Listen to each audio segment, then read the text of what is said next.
Bonsoir à toutes et tous, vous êtes en direct sur KVTV. Merci de nous avoir choisis pour vous informer. Bienvenue dans cette édition d'information. Voici les titres. Moins de 24 heures avant le début des manifestations annoncées par les forces vives guinéennes, des jeunes et les forces de l'ordre se sont affrontés dans la journée de ce jeudi à Wanindara, dans la commune de Ratoma. Reportage à suivre dans ce journal. C'est officiel, après 8 mois d'incarcération, le procès Fonike Mengue, Ibrahima Diallo et Saïkou Yaya Barry se tiendra ce 16 mai à la Cour suprême avant d'être renvoyé au TP de Dixine. Les échos dans ce journal. Les usagers du tronçon kilomètre 36 vivent dans le calvaire à cause de l'exécution des travaux routiers, mais aussi des grands embouteillages quotidiens ayant des conséquences sur des activités génératrices de revenus des populations. Le constat de notre rédaction à suivre dans ce journal. C'est tout pour les titres, les détails dans un instant.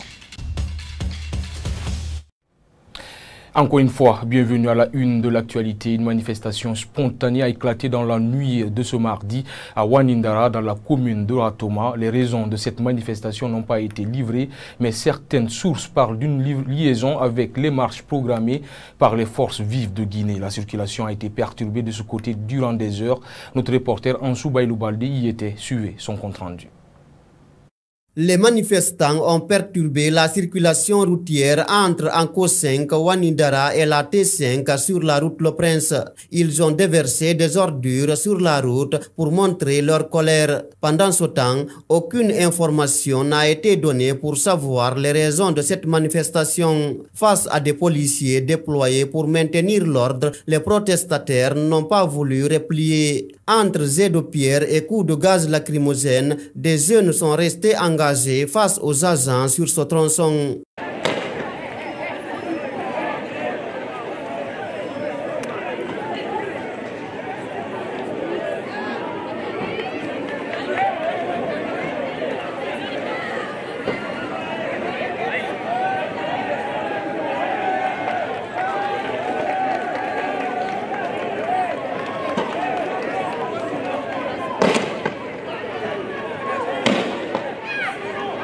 Cette manifestation spontanée a lieu à la veille de la marche programmée par les forces vives de Guinée. Des citoyens ont confié que c'est devenu une stratégie pour ces manifestants d'anticiper tout appel à manifester. La nouvelle stratégie, c'est quoi? À la veille de chaque manifestation, ils essayent de perturber tout afin que le lendemain soit beaucoup plus impacté. Et donc, c'est cette stratégie qui continue. Et sinon, c'est demain qu'ils ont parlé de la marche pacifique. Pendant ce temps, plusieurs usagers ont été obligés de rebourser chemin ou garer leur voiture afin d'éviter les risques de la manifestation. Ça nous fatigue, surtout nous qui connaissons Route Prince. Nous, c'est ici seulement qu'on connaît. On se lève à 5 h jusqu'à 21 h, nous sommes dans ces routes-là. Quand il y a pagaille, l'État ne nous a pas aidés. Surtout, c'est au début de mois comme ça. Il y a beaucoup de choses à payer. Ils sont en train de nous dire que c'est 5 jours ou 6 jours, je ne connais même pas. Donc vraiment, on ne sait pas quoi faire et il n'y a pas où aller. C'est ici que nous, on connaît. Cette manifestation a occasionné plusieurs embouteillages sur le tronçon Anko 5 Wanindara. Justice, dans ce journal, Fonike Mengue, Ibrahima Diallo et Saïkou Yaya Barry seront finalement situés sur leur sort après 8 mois d'incarcération à la maison centrale. Leur procès est programmé pour le 16 mai prochain à la Cour suprême avant d'être renvoyé au TP Dixine. L'annonce a été faite hier lundi par le greffe de la Cour suprême. Comment les avocats de ces détenus ont accueilli cette nouvelle? Notre reporter Mama Essata Tawel Kamara a tendu son micro à M. Salifou Beavogui et un membre du FNDC Mamadi Onivogui. Suivez son reportage. La première audience de Fonike Mengue, Ibrahima Diallo, tous activistes, et Saïkou Yaya Barry, secrétaire exécutif de l'UFR en soins à l'étranger, se tiendra devant la première chambre pénale de la Cour suprême le 16 mai prochain. Après plus de 8 mois passés à la maison centrale de Corontigne, le dossier de ces présumés accusés connaît désormais une évolution. Mamadi Onivogui est membre du FNDC dissous. Il fustige la décision des autorités de la transition. Plutôt, c'est avec amertume et désolation que nous accueillons ces nouvelles, parce que la justice n'a pas montré qu'elle était à la hauteur de respect des principes de justice. Normalement, ils ont fait déjà 8 mois. La justice, dans tout ça, là, elle n'a pas pu faire quelque chose. Il faut attendre qu'on dise demain c'est manifestation pour courir, faire sortir, je ne sais pas, c'est Simangri. C'est le médecin après la mort. Ce lundi, suite à la visite de la délégation des leaders religieux porteurs de messages, Oumar Silla et Ibrahima Diallo ont rejeté toute offre de libération sous contrôle judiciaire et tout engagement de rénonciation à leur combat citoyen. Maître Salifou Biavougui, l'avocat des détenus, s'indigne face à cette situation.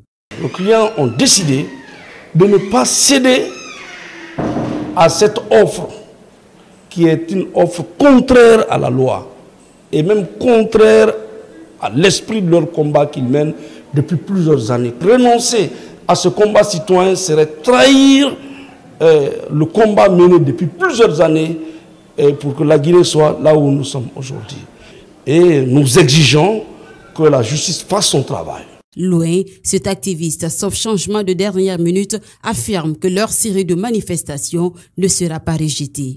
Après cette série de manifestations, je pense qu'on va voir qui est fort et qui ne l'est pas. Ils veulent rendre le pays ingouvernable. Et dès demain, nous allons enclencher. Ils ne pourront rien.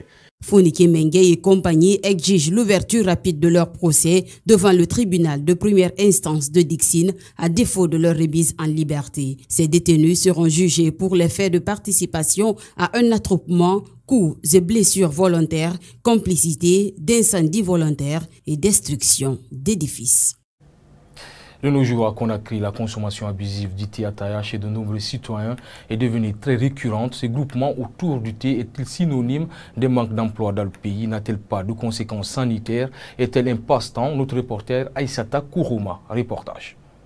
En Guinée, nombreux sont ces citoyens qui consomment du thé Ataya. Chaque matin et soir, il est de leur coutume de se regrouper autour du thé pour se divertir. Pour ces jeunes, c'est devenu un quotidien, mais aussi un plaisir de consommer. Bon, si moi j'aime le thé, comme ça, si j'en ai rien à faire, je vais m'asseoir là, comment dire, aux bases pour faire du thé. Si je ne bois pas de thé un jour, 2 jours, ma tête va, comment dire, va me faire mal. Comme dire, on dirait comme des alcoolistes ou des drogués, vous voyez, tellement que j'aime le thé, vous voyez. Au lieu d'aller fumer quelque chose ou bien boire des alcools, moi c'est mon vice préféré. C'est mon goût préféré. J'aime ça très bien. Selon ce médecin, le thé Ataya n'est pas sans conséquences. Selon lui, il y a des risques qui sont liés à la consommation excessive. Voilà, donc les conséquences du thé Ataya sont énormes. Parmi les conséquences, d'abord ça peut provoquer ce qu'on appelle l'insomnie. La consommation abusive du thé Ataya peut provoquer l'insomnie. Ça peut provoquer aussi des anémies, autrement dit des carences en fer, un manque du sang dans l'organisme.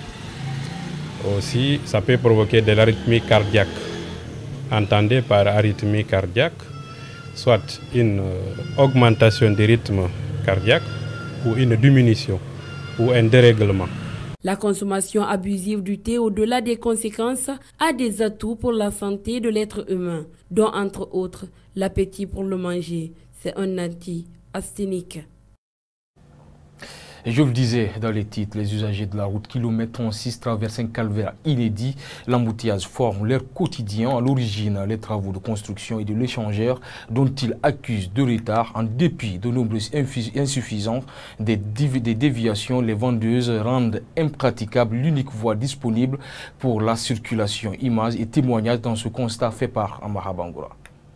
L'échangeur du kilomètre 36, un futur bijou, mais une punition du présent pour les usagers. Ici se forme un embouteillage monstre à l'origine des travaux de construction de l'ouvrage. Qu'on soit à la descente ou à la montée, des files indiennes de véhicules agressent les regards et confirment la fatigue et le stress chez les conducteurs. On doit travailler chez nous ici, c'est très important, mais quand même il y a beaucoup de gens qui se fatiguent. Surtout nous les taximans. Quand ce n'est pas organisé, on devait mettre une route à côté et que les gens aient l'accès. Non loin du chantier, un marché. À la base de ces embouteillages, les vendeuses qui ont pris d'assaut l'unique voie dédiée à la circulation. Abdoulaye Souma est un taximètre. Il raconte son quotidien avec les femmes vendeuses. Ce problème d'embouteillage nous pénalise vraiment. Je suis là, impossible de bouger.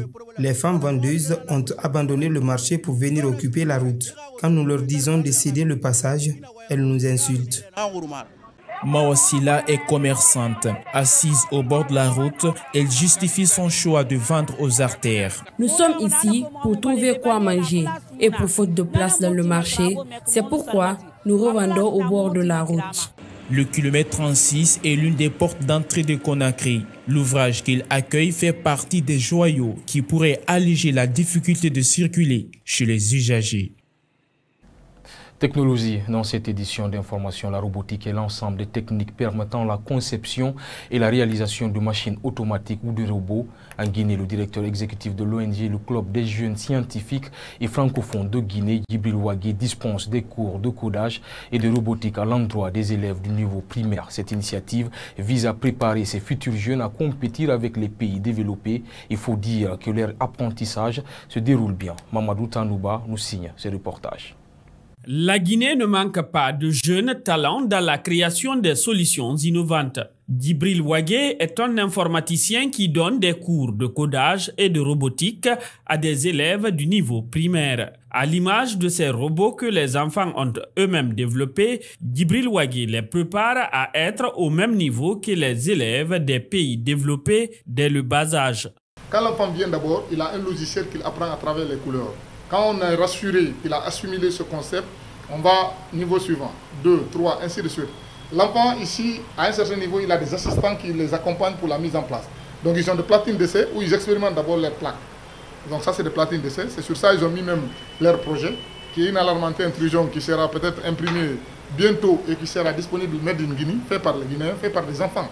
Et des circuits des enfants qui n'ont pas encore l'examen. Donc ces enfants-là, l'examen d'entrée en septième, je veux dire, ces enfants pourront produire une solution qui va être carrément pertinente et qui pourra être à la disposition des Guinéens. Donc il faudrait qu'on se taille notre place de choix à la 4e révolution industrielle. Cet informaticien passionné de la robotique et son équipe veulent, à travers un futur drone en fabrication, innover dans le secteur agricole guinéen. Développer par exemple une drone qui peut participer aux arrosages automatiques, une drone avec des détecteurs d'humidité qui permet à déclencher ou amener un message au robot pour que le robot soit déclenché et faire l'arrosage goutte à goutte. Sur ces vidéos amateurs, par exemple, ces élèves expliquent leurs travaux. Mon groupe et moi avons fait un robot. Mais notre robot, il y a différents types de robots. Notre robot à nous est un robot mobile. Je vais vous parler des différents constituants de notre robot. Là, on a les châssis et le sport des châssis. Il permet de maintenir le robot en place. Fatoumata Aoulika Diallo suit des cours depuis 1 an avec Djibril Wagué. Elle ambitionne d'assister les personnes qui souffrent d'handicap. Il y a aussi des personnes avec des situations de handicap, comme les sourds. Et vu qu'il n'y a pas les moyens pour s'en procurer et que c'est très cher, avec la robotique, c'est possible de créer des appareils auditifs. Depuis sa création, l'ONG, le Club des jeunes scientifiques francophones de Guinée, a formé plus de 400 jeunes en codage et robotique. Zoom sur le service de la traumatologie du bataillon infanterie du camp Kamayenne. Ce service spécialisé dans la prise en charge de l'ensemble des infections traumatiques est confronté à quelques problèmes pour son bon fonctionnement. Pour en savoir plus, nous avons rencontré un des spécialistes dans ce service. C'est un reportage signé Néné Oumoubalde. Docteur Amira Aboud est une spécialiste, médecin chirurgienne, orthopédiste, traumatologue, DU en médecine d'urgence et sport. Elle est la première femme guinéenne à occuper un tel poste. De nos jours, elle est chef-service de la traumatologie et d'orthopédie au bataillon infanterie du camp Kamayenne. Confortablement assise derrière son bureau, cette doctoresse parle des difficultés auxquelles sont confrontés le service de la traumatologie. Il y a manque de matériel, il y a manque d'équipement. Avant, on disait qu'il n'y a pas de médecins. Mais aujourd'hui, la Guinée est bénie avec beaucoup de spécialistes et beaucoup de professeurs. Et il y a beaucoup de médecins aujourd'hui qui sont spécialisés en traumatologie, orthopédie.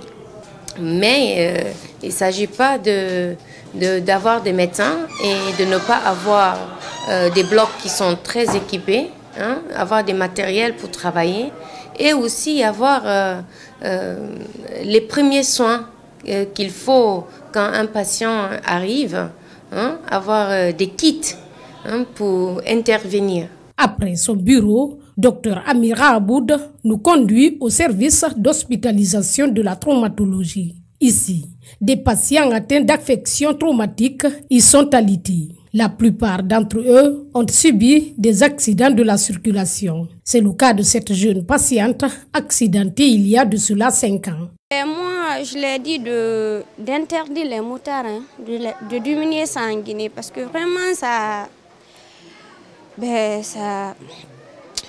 Comment je vais dire ça en fait? Jusqu'à présent, 4 ans, c'est 5 ans qui viennent, je suis assise dans ça. Et actuellement, il y a certains de mes amis même qui font le stage, sont finis les études. Et moi, je suis assise là sur cet accident. Elle n'est pas la seule à souffrir d'un traumatisme. Cette autre malade, visiblement souffrante, regrette du fait qu'elle soit passée par l'indigénat avant d'être à l'hôpital. Je suis partie chez les balles à ma Bolobine et je n'ai pas trouvé l'intéressé sur la place. Donc j'ai trouvé son fils, il n'était pas compétent. Donc c'est lui qui a mis le médicament sur mon pied, ça a infecté. Donc ils ont détaché mon pied, c'était devenu noir comme l'habit là. Donc ma mère a dit, je n'ai pas de moyens, Amina. Donc il ne faut pas continuer sur le traitement.